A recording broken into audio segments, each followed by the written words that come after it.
हमारे कोचिंग से जुड़े दो ऐसे छात्र कहिए, मित्र कहिए, मैं अपने आप को टीचर मानता नहीं हूं, मैं अपने आप को मित्र मानता हूं। मैं समझता हूं कि मित्र के नाते अगर हम बच्चों को पढ़ाएंगे तो ज़्यादा अच्छे तरीके से जस्टिस कर पाएंगे उनके साथ।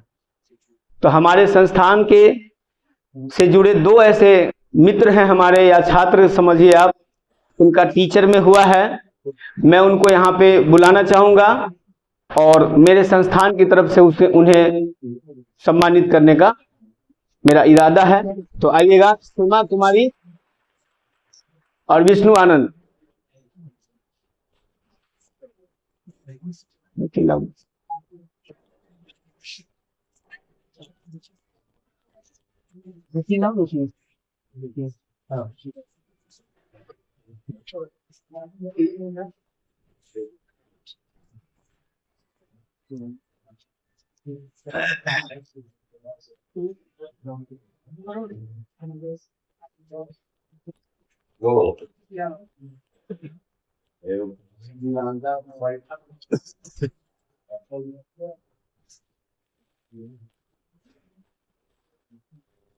इस बार कौन है? इस बार बीपीएससी टीचर में जो हमारे दो मित्र हैं, हम इनको दो अनमोल रत्न कह सकते हैं, क्योंकि मेरे कोचिंग का पहला रिजल्ट है। तो इनको हम अपनी तरफ से छोटा सा भेंट।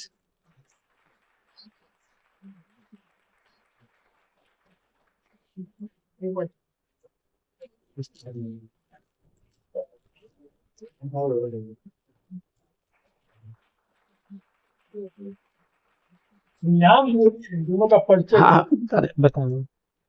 ये विष्णु आनंद हैं, ऑलरेडी ये अभी शिक्षक हैं कहाँ, आवापुर स्कूल में। और वो सीमा कुमारी जो बगल में ही उनका घर है, पेट्रोल पंप के पास खोपड़ी में। मूलतः ये लोग भिट्ठा के वासी हैं, भिट्ठा गांव जो है उनके हैं जी। तो मैं इन लोगों से निवेदन करूंगा कि लोग कुछ अपने विचार व्यक्त कर सकते हैं।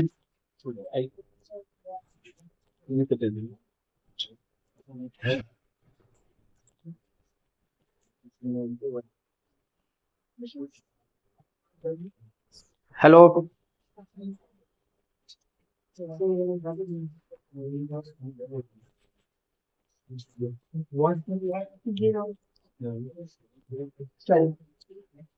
हो गया सब।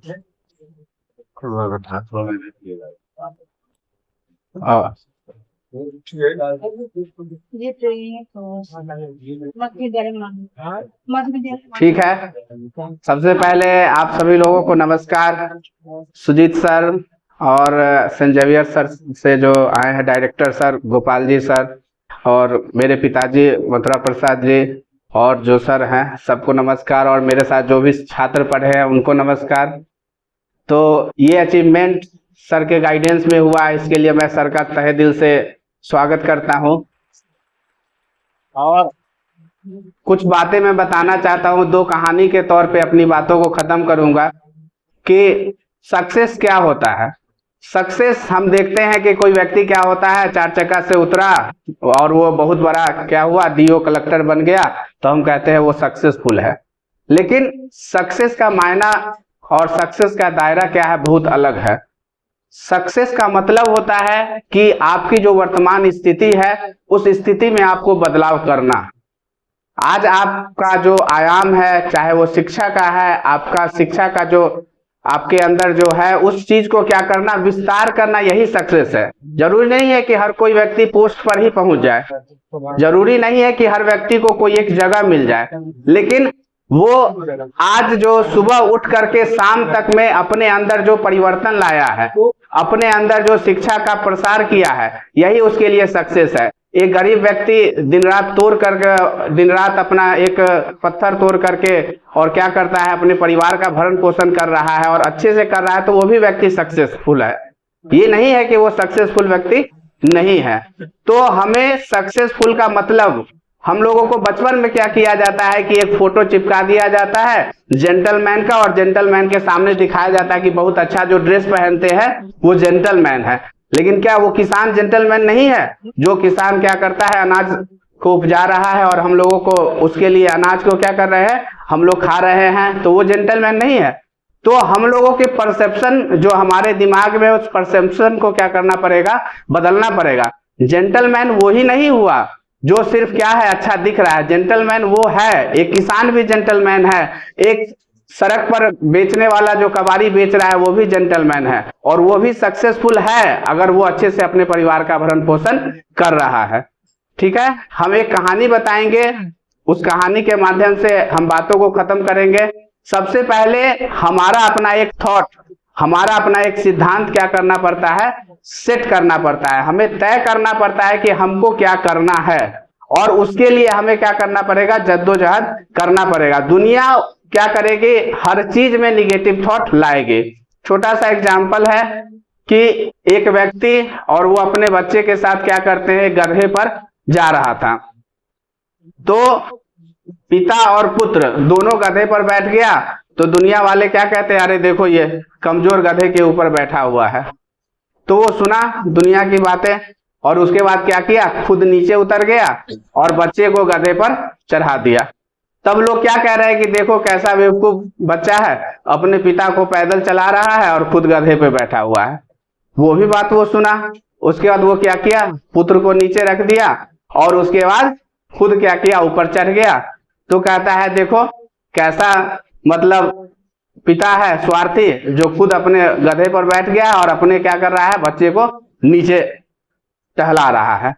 ये सुनकर वो कहा कि चलो हम दोनों ही उतर जाते हैं। तो क्या हुआ, अब दोनों उतर करके और गधा को ऐसे ले जा रहा था। तब दुनिया वालों ने क्या कहा, कैसा बेवकूफ है, गधा के रहते पैदल चल रहा है।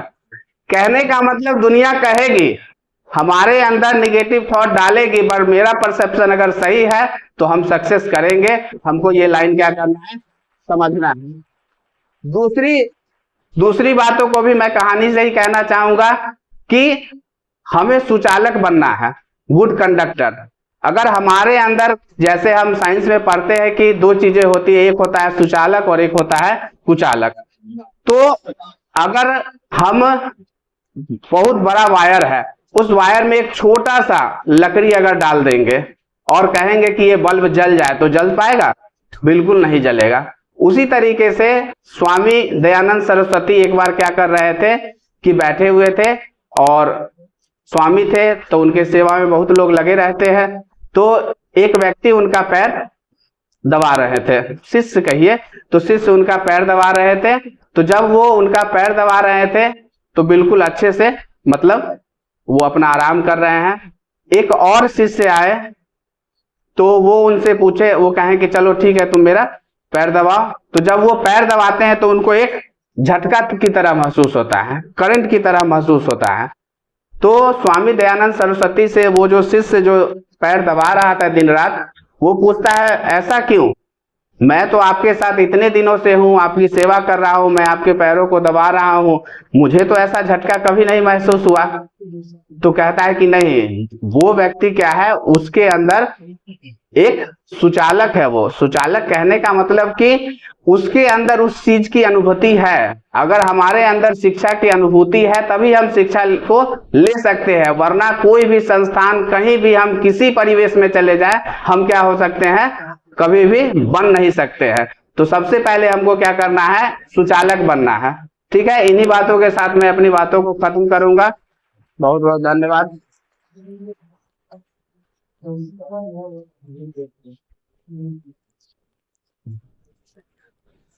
अब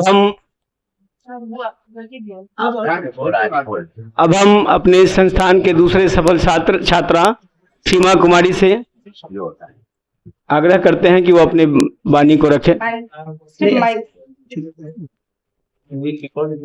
हेलो, जितने यहाँ सर लोग हैं सबको हम तहे दिल से प्रणाम करती हूँ। मेरे सबसे ज्यादा मायने ये रखता है कि जहाँ तक मंच पर मैं खड़ी हूँ, ये दिन सुजीत सर का है कि यहाँ जब हम आए इस कोचिंग में तो इनका जो एक्टिविटी देखे, पढ़ाने, मतलब टीचर तो पढ़ाते सारे हैं, लेकिन इनका गाइडलाइन जो हम देखे तो हमको बहुत अच्छा लगा कि मतलब जैसे पटना में पढ़ाई होती है, जैसे मतलब दिल्ली में, इनका पढ़ाने का मतलब कि तरीका जो था बहुत अच्छा था। सबसे बड़ी चीज ये है कि जो गाइडलाइन देते हैं लास्ट में बच्चे को कि मतलब कि क्या पढ़ाने के मायने में तो टीचर कोई भी पढ़ा देता, लेकिन सही मायने पढ़ाना क्या है, अब बच्चा कैसे सक्सेस होके वो मंजिल तक जा सकता है, वो मायने रखता है। तो हम यहाँ पढ़े कुछ दिन, 2 टाइम तो ज़्यादा बीपीएससी दिया नहीं था, पहले से हम तैयारी करते थे, लेकिन यहाँ आए तो सर पढ़ाए, बहुत अच्छा लगा पढ़ के, और मेरा 1 to 5 में मध्य विद्यालय मनवा में सिलेक्शन हुआ है इस पर बीपीएससी टीचर में। और सबसे बड़ी बात ये था, और सबसे बड़ी खुशी की बात ये है कि ऐसे टीचर पुपरी में आए हैं। हम अपने प्यारे भाई बहन से यही आग्रह करेंगे कि इनका जो गाइडलाइन पढ़ाने के है, इसको फॉलो करते हुए आप लोग एक अच्छा एम बना के और अपना तैयारी करें और सक्सेस होइए, क्योंकि अभी की लाइफ में ना सक्सेस जॉब बहुत जरूरी है। जॉब नहीं कीजिएगा तो बहुत दिक्कत है, फ्यूचर प्लानिंग बहुत दिक्कत है। इसलिए मेरे प्यारे भाई बहन जितने भी बैठे हुए हैं, सारे से हम यही आग्रह करेंगे, क्योंकि पढ़ाई कीजिए और सही से सीरियस मूड में पढ़िए कि हाँ एक एम बना लीजिए कि हमको पढ़ना है, जॉब हासिल करना, तभी जाके आपको जॉब मिलेगी। नहीं तो ऐसे आइएगा जाइएगा तो फिर जॉब नहीं मिलेगी, क्योंकि कंपटीशन बहुत हार्ड हो चुका है। इसलिए और हम अपनी विराम की यही बातों को विराम देना चाहूँगा।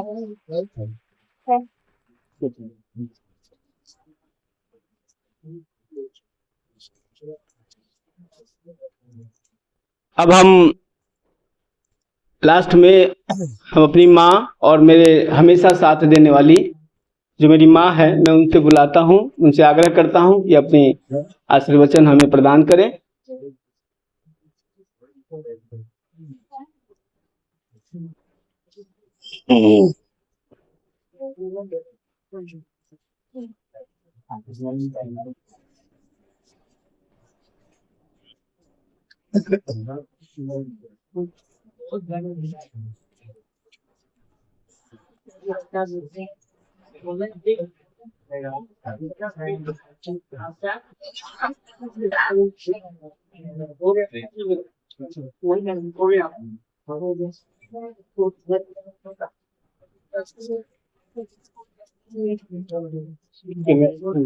रहना हाथ में।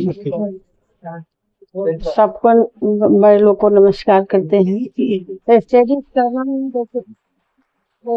शरणम के द्वितीय स्थापना दिवस पर आज हम आशा करते हैं कि सभी छात्र छात्राएं अच्छा ढंग से पढ़ के अपना माता पिता के नाम रोशन करें और आगे बढ़ें और सर के भी नाम रोशन करें।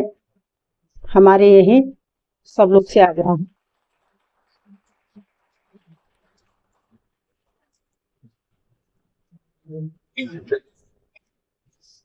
तो हमारे कार्यक्रम अंतिम दौर में है और हम आप लोगों से यही उम्मीद करेंगे लास्ट में कहने का, जो 2 सफल व्यक्ति के बारे में आपने जो सुना है या जो हमारे 2 कैंडिडेट जो बताए हैं आपको, कहने का मतलब सीधा है कि विल पावर होना चाहिए। विल पावर के बिना कुछ नहीं कर सकते हैं। आपके अंदर आत्मविश्वास होना चाहिए। I can do, only I can do, सिर्फ मैं कर सकता हूं। आपको जैसे अक्सर डरता है बच्चा, डरता कहाँ पे है कि बीपीएससी में 400-500 सीट आता है सर और 6 लाख फॉर्म भरे जाते हैं। आप क्यों डरते हैं 6 लाख फॉर्म से? आप ये मान के चलिए कि उसमें 90% बच्चा आपके दौर में है ही नहीं। ये कॉन्फिडेंस बिल्डअप करना पड़ेगा आपको।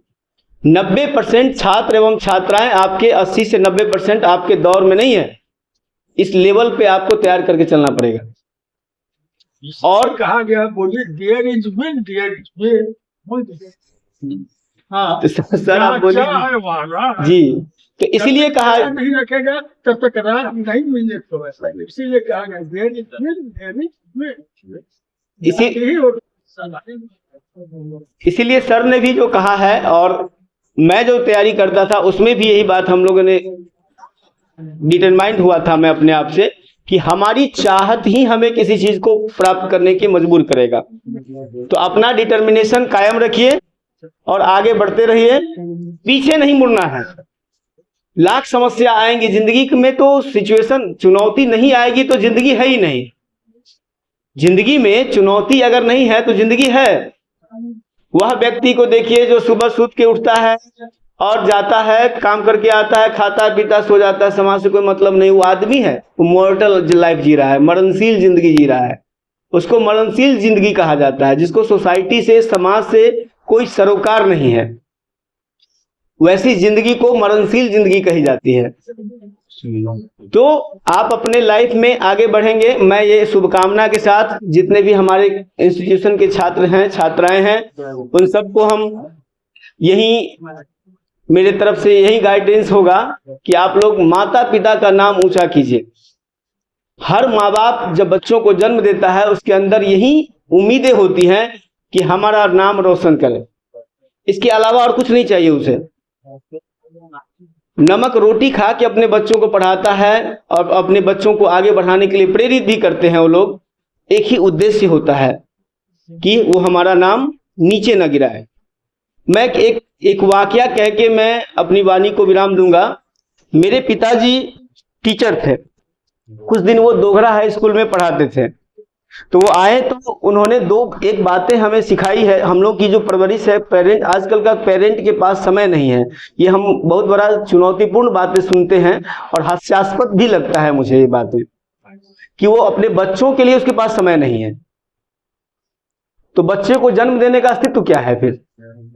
जब आपके पास समय नहीं है आधा घंटा 1 घंटा, कम से कम आधा 1 घंटा भी तो बच्चों को आप दे सकते हैं। हमारे पिताजी जब स्कूल से आते थे तो एक दिन क्या हुआ कि मैं लगभग 7-8 साल का रहा हूँ उस समय में। उन्होंने ये बात कही कि बेटा जानते हो जिंदगी क्या होता है? तो हम उतना छोटा बच्चा क्या जानने गया जिंदगी क्या है। उन्होंने कहा कि बड़े कायदे से समझाते हैं वो कि नेताजी को जानते हैं, देखे हो? हाँ, व्हाइट कपड़ा पहनते हैं, उजला कपड़ा पहनते हैं, कुर्ता। बोले हाँ। पान भी खाते हैं। जो कायदा है उनका समझाने का बच्चों को, इसको समझिए, पान भी खाते हैं। तो मैंने कहा कि हाँ मुझे याद है पूरी बात। पीक फेंकते होंगे, यानी उन्होंने थूक शब्द का इस्तेमाल किया, तो हम आपको बता रहे हैं अपनी भाषा में कन्वर्ट करके कि पीक फेंकते होंगे, वो थूक फेंकते होंगे। तो हाँ, एक भी दाग अगर उनके कपड़ा पे लग जाता है तो कपड़ा कैसा लगता है? तो मैंने जवाब दिया था कि बेकार लगता है, खराब लगता है। वही जिंदगी है। जिंदगी वही है कि आप अपने जिंदगी में एक भी दाग अगर आपके लाइफ में लग गया तो जिंदगी कोई मतलब नहीं। तो अपने जिंदगी को एकदम क्लियर करके रखिए, विजन साफ रखिए, सफलता को आना है चाहे वो जैसे आए। तो मैं अपनी वाणी को विराम देता हूं। हमारे जितने भी गणमान्य लोग आए हमें आशीर्वाद दिए, हमारे इंस्टीट्यूशन को आगे बढ़ाने के लिए हमें प्रेरित किया, हमारे छात्रों को आशीर्वाद दिया। मैं इसके लिए उन सभी को तहे दिल से शुक्रिया करता हूं, धन्यवाद देता हूं। और मैं आशा करता हूं कि फिर आप लोग आशीर्वाद दीजिए और फिर अगली बार हम प्रोग्राम करें, फिर आप लोगों को हम आमंत्रित करें, ऐसा हम उम्मीद करते हैं। धन्यवाद।